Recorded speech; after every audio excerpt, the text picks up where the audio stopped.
Arrancamos la segunda parte, toca hablar del trasvase Tajo Segura y la primera pregunta va dirigida hacia Antonio. ¿Por qué el trasvase es tan importante para la economía de la región de Murcia? Bueno, yo creo que el trasvase no es que sea importante para la economía únicamente, el trasvase para el Levante, para la región de Murcia lo es todo. Forma parte de lo que podríamos llamar la esencia, no se concibe nuestro territorio sin el trasvase. Es lo que podríamos llamar, si se puede decir así, el destino manifiesto del Levante pasa por el trasvase. El trasvase trajo la emancipación de nuestra gente, trajo digamos, la ausencia de emigración, que la gente nuestra se tenía que ir a trabajar fuera antes de la existencia del trasvase. El trasvase trajo la prosperidad, trajo en definitiva la alegría de vivir a esta tierra. Yo desde ese punto de vista podría decir que es mucho más allá que los 3.000 millones de facturación, los 100.000 empleos, etcétera. El trasvase ha dado más libertad a la región de Murcia que el Estatuto de Autonomía. Creo que esa expresión no es exagerada si tenemos en cuenta que el trasvase mejora los ecosistemas, hace posible la mejor agricultura del mundo. En definitiva, es un proyecto de Estado, no es un proyecto o es una obra que pueda imputarse a unos o a otros. El problema de acabar con el trasvase es una estrategia de eliminación o de liquidación de la seguridad alimentaria que proporciona el trasvase a Europa. Han decidido, determinadas élites, dirigentes, han decidido que la seguridad alimentaria de Europa ya no va a estar en el Levante español. Se va a trasladar a otros territorios, posiblemente Marruecos, posiblemente tengamos que comer larvas, gusanos, grillos, tengamos que ir hacia un abandono de la agricultura y la ganadería, que conocemos, por una enfocada en los insectos y en otras alternativas artificiales. En definitiva, de lo que se trata cuando uno pregunta por la importancia del trasvase, es una pregunta que casi yo diría que es por la esencia y por la existencia de España. En definitiva, yo creo que el trasvase Tajo Segura ahora mismo está en peligro precisamente por lo que están en peligro el resto de los valores de la civilización occidental, es decir, quieren acabar con la vida, con la familia, con la propiedad, incluso con la nación española, desvertebrarla, hacer que no sea posible compartir los recursos naturales y el agua entre todos los territorios de España. Quienes quieren acabar con el trasvase, por supuesto, no creen en ese principio estructural que es la unidad hidrológica de la nación, que es ese principio que te permite compartir los recursos entre todos los territorios españoles.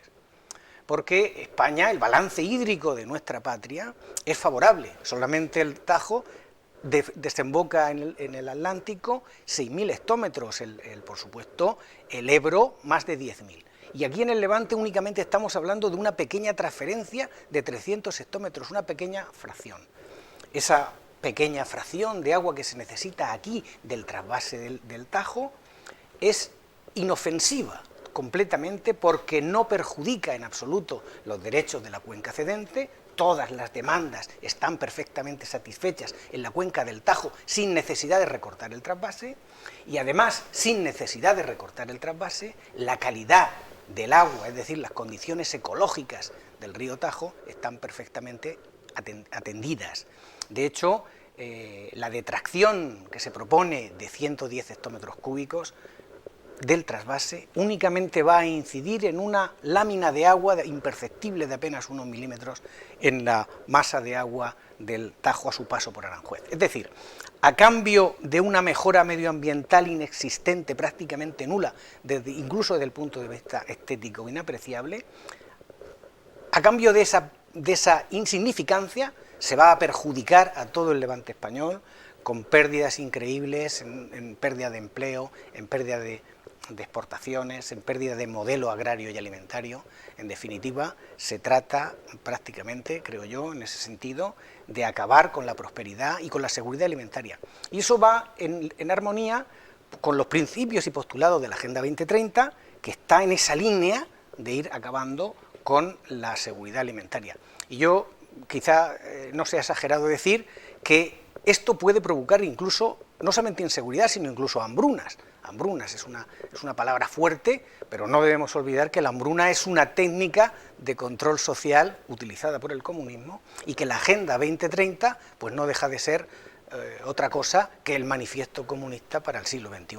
Por tanto, las palabras tienen consecuencias, las ideas tienen consecuencias, y liquidar el trasvase Tajo Segura, volar las presas, acabar con los embalses, es, o parece ser, no quisiéramos exagerar las cosas, pero todo apunta a que es una técnica deliberada de empobrecimiento de España y, por supuesto, de ruina para el levante español. Bueno, para unos el Mar Menor es el lugar donde se han bañado desde que eran pequeños, para otros es una fuente de riqueza, para otros también es el lugar de residencia. Para vosotros, ¿qué es el Mar Menor? Antonio, empiezo por ti. Pues yo creo que para el Mar Menor, para todos los murcianos, es un lugar emblemático, es un lugar de una gran belleza y de una gran productividad, y sin embargo, pues es un entorno que, por desgracia, no está en las condiciones en que debiera. Esencialmente es un problema político, no hay ninguna desgracia natural que asole al Mar Menor, sino que es el fruto de la descoordinación, de la incompetencia de las distintas administraciones públicas que operan sobre ese entorno natural tan privilegiado y tan excepcional que deberíamos cuidarlo con mayor detenimiento, y sin embargo eso ahora mismo es ahora mismo víctima de los partidos políticos y de las administraciones públicas que deberían custodiarlo mejor.